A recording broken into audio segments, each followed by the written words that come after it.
Samedi soir, Léa Salamé a lancé sur France 2 le tout premier numéro de sa nouvelle émission Quelle époque.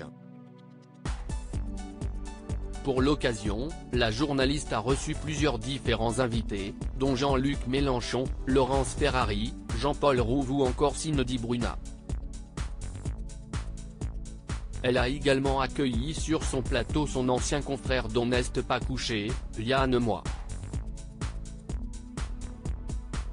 Venu défendre son nouveau livre Paris, l'écrivain a par ailleurs été amené à s'expliquer sur ses récents propos chocs prononcés dans l'heure des pros sur CNews.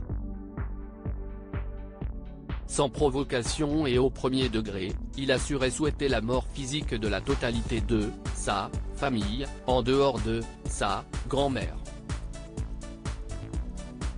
Des propos qui ont consterné Christophe de Chavannes, l'invité permanent de Quelle époque, et ce dernier l'a confronté sur le sujet. Qu'on pense un truc comme ça si est super relou. Et pourquoi le dire à la téloche, lui a-t-il demandé. Et de continuer, quelqu'un de votre famille qui vous entend peut avoir une crise cardiaque. Mais Yann Moix ne démordait pas. Il y a une chose géniale dans le fait de souhaiter la mort des gens, si est pas pour ça que ça arrive, a-t-il souligné, confiant avoir déjà souhaité la mort de personnes dans le métro également. Face à l'incompréhension de Christophe de Chavannes, Yann Moix a ensuite listé avec sérieux les sévices qu'il aurait subis durant son enfance par ses parents. Est-ce que si est normal de faire manger des excréments à son fils?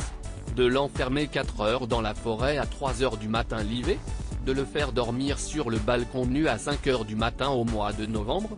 Est-ce que si est normal lorsqu'il achète un livre de le brûler devant lui?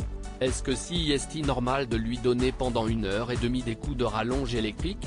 De ne pas le nourrir pendant une semaine en le giflant toutes les 2 heures? Vous voulez d'autres exemples? A-t-il lâché avec agacement à Christophe de Chavannes. Et de conclure, le minimum syndical si est que je souhaite leur mort et si ça pouvait arriver dans 5 minutes ça m'arrangerait encore plus. Léa Salamé est ensuite subtilement revenue sur le sujet du livre de Yann Moix, détendant ainsi l'atmosphère. A noter que pour sa première, Léa Salamé a réalisé un carton d'audience en réunissant 1,10 million de téléspectateurs, soit une part de marché de 20,0% sur les femmes responsables des achats de moins de 50 ans.